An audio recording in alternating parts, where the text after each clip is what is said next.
Joe Marino, Kyle Krabs, we're the Draft Dudes, joined by Michigan defensive end Aidan Hutchinson here at the VIP Lounge for Panini in Los Angeles just before the Super Bowl.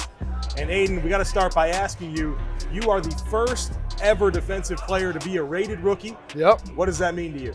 Oh, it means a lot. It means a whole lot. Shout out for Panini for having me here, man. It's really cool to be a part of this group and to be here talking to you guys right now. Awesome. So listen, I caught up with another interview that you had this week, and you were talking about how you are ready to light it up in the NFL. Hell yeah. You've been watching a lot of tape, and you're licking your chops to get after these quarterbacks. Yep. So we'd love for you to expand on that and maybe some of the film you're watching. What pass rushers are you getting your eyes on? Yeah, man, I'm just so excited. I've been training here for now a month and a half and I feel so strong and so fast, and I just have such a good feeling about the NFL, and wherever I go, I mean, they're going to get a really good football player. And I've been watching a lot of TJ, a little bit of the Bosa brothers, taking just little bits and pieces that I see from them just because they are so talented, and implementing a little bit of that into my game. And man, I just feel very confident right now, and I'm ready to go, man. Is it okay to say that? You're a Michigan guy. You're watching the Bosas. Oh, I know. It's a little bit. It raises some conflict a little bit, but no, it's good though. They're really good at what they do. So, Aidan, one of the formulative guys, from what it sounds like in your career playing football, is your dad. Yep. Right? It's another '97 in maize and blue, and yep. On your school bio, you're quoted there talking about your dad really working through a lot of fundamentals and teaching you the expectations on playing on the defensive line. So what was that like growing up and being like really impressionable in the game of football and having that sounding board that you knew you could always go to, and his experiences were always going to help direct you on where that hand's supposed to fit or how you're supposed to react when that tackle steps down and all those kinds of things? Yeah. Well, he didn't coach me a ton when I was in high school because he wanted me to come to him, and if I came to him, then he would answer my questions, but he would never come to me and say I got to do X, Y, and Z. It always have to come from me coming to him, asking for help, asking what do I got to do on this play, and that kind of as I moved to college, that kind of changed to where every practice I'm sending him one-on-one clips, I'm sending him team period reps, and we just talk about him, and it helped me a lot developmentally, being able to think about it, and just being able to talk about it with someone else that really has been in the same shoes that you've been in. So it's been great. So Aidan, we've interviewed like a bunch of running backs, right? I'm the gritty defensive guy. No, it's good to have you here. But so we've been asking them all, if you were scouting football players and you had to pick a defensive end, right? Not a running back. We're shifting gears from that. Yep. You had to pick a defensive end for your football team. What are some of the top traits that you'd be looking for? I think obviously you need the athleticism. You need the instincts are the biggest part, I think, of any defensive end. You need to have the mindset, the instincts. You look at the best guys in the NFL right now. They got the explosiveness, they got the athleticism, but they also have the ability to dissect plays and just play recognition, seeing the play before other defenders are able to see it. And I think that's a really big part. And I think that's something that I have, and that makes me different from a lot of players this year. We had a chance a couple years ago, Aidan, to talk to Brian Burns from Florida State, who's a prominent pass rusher coming through from 2019. Yep. And we talked a lot about building your pass rush plan and how you attack on any given game day, how that pass rush plan changes. And it was really interesting to hear Brian's perspective on that. So was wondering if you would share some of that from your experiences too on any given game day, kind of how that flow of setting up your next rush comes from possession to possession throughout the course of a game. Yeah. It's very interesting because every game you go into that game with a rush plan.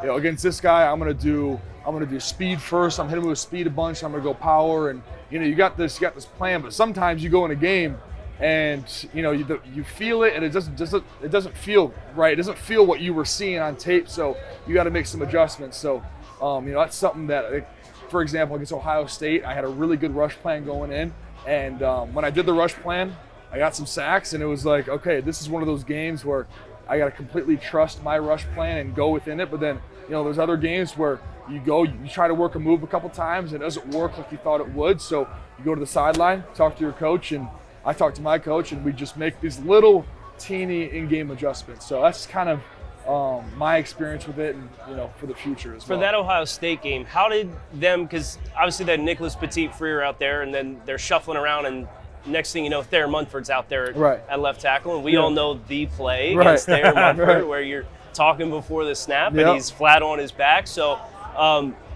was that something you knew and expected coming in? Because they had done that, I think, against Nebraska. They had shuffled their tackles a little bit too. Was that something like you built a rush plan for both guys, or was it kind of just you knew the book on each player? Yeah, it was. So with Nick, he had some injury problems earlier in the season, but it was actually the Dewan, the other tackle, who got injured, I believe. So they moved Nick to the other side, Thayer out there, and then put a different guard in. But yeah, I went against Thayer, I think, in 2019. So I kind of, I recognized him and his face, and being out there, it was something. The first couple rushes, I had no idea what he was going to do or how he was going to set. So I had to get used to it a little bit. But I got going a little bit late in the game against him when I kind of figured out how he was going to punch, how he was going to set, things like that. So one of the things that I enjoy about watching your game is that you can beat blocks in a number of different ways. And so in a vacuum, what's your favorite rush move to hit and beat somebody and get a sack? I think kind of my staple is my double swipe. That's definitely a staple of my pass rush, artillery or arsenal, whatever you want to call it. But it really depends on how the tackle sets and how he shoots his hands, and if he's a forward leaner, if he's a wide double hand puncher. So there's it varies game by game, what my rush plan will be, but I'd say my staple is just hitting that edge and hitting that swipe.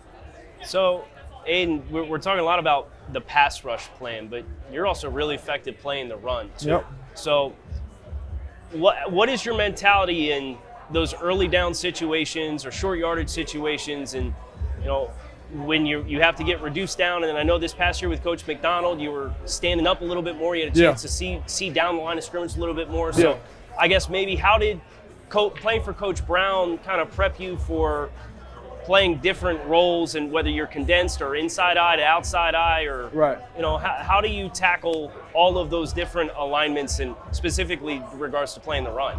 Yeah, in Coach Brown's defense, I was playing a lot, inside of that tight end, playing on that 6-eye position. But when I moved to Coach Mack's defense, they put me on the edge in that wide 9, and I was just playing a crash 9, and pretty much what that means is you just smash through that tight end and you play both sides of the box. So really that was my technique for almost everything. So Coach Mack would just let me go and let me be as physical as I wanted to be, and just smash tight ends, smash tackles, and really just do what I do and do what I love doing best. And that's just creating havoc and impacting a play. So you were coming out of 2020, somebody who was generally perceived to be like a fringe first-round guy. And obviously you made a massive step forward with your game this year from a production standpoint, but that talent's always been there. How much do you reflect on that mentality change on how we're going to play defense on the edge as what's allowed you to showcase the best of your abilities? Yeah, I credit Coach Mack a ton for that, just because a lot of football is being in the right scheme and being in the right fit in order for you to be productive. And Coach Mack's defense, being in that 3-4 stand-up outside backer, dropping sometimes, it felt so right, and it felt amazing being there. And he also gave me a little bit of freedom too, just to go out and just play my kind of ball. So that's why I'm super grateful for him coming to Michigan and just giving me free reins. So one thing about your season this past year is you were coming off of an injury, and we watch players all the time. You feel like that first year back, there's a little bit of rust they have to kick off, and you don't feel like they got all of their athleticism back. That wasn't the case for you. Right. What can you point to in your rehab that got you to the point where you could not only come back at full strength, but even take a step forward in your game? Yeah. A lot of guys come back a little bit rusty, and I did a little bit in camp, but I made a quick adjustment, and I got into it, and I felt great, man. I hit my rehab so hard. I was medically cleared by March to play, so I could have done spring ball if I wanted to, and but the coaches held me out of that. But man, I was ready to go for a while, and it was I was just itching to unleash the beast, Hear you. So, Aidan, we bonded a little bit about being Knies guys here, and we're talking about your athleticism, and I have to ask about the Turkish get-up, because that was like the big thing when that one came out. Right. For anybody who doesn't know that lift, to do it with a barbell and a 45 on either side is just nuts. So, like, was that a goal you set for yourself in the weight room? Was that kind of just like, oh shit, like I'm close, like I might as well go for it? Like, how did you figure out like you had that in you? Yeah, I actually hate Turkish get-ups. Like the lift itself is absolute hell to go through. I mean, it is the worst. And one day I walked in there and we were doing it with the straight bar. My strength coach kind of looked at me. I just said, throw them on. Let's do this thing. And he did it. I didn't even know he was filming me, but I did it. I popped it up and got it down, up and down pretty smoothly. And then I didn't really know the magnitude of it until they put it on during one of our games. Yeah. And everyone was texting me about it after, like, what did you do? I was like, what? I did that like months ago. I don't even remember doing that, but no, it was cool. And I hope I never have to do a Turkish get-up ever again. I guess, Aidan, the last one that I would have for you is, you're obviously coming into a very important part of your process. You got the NFL Combine coming up, and interviews and pro days.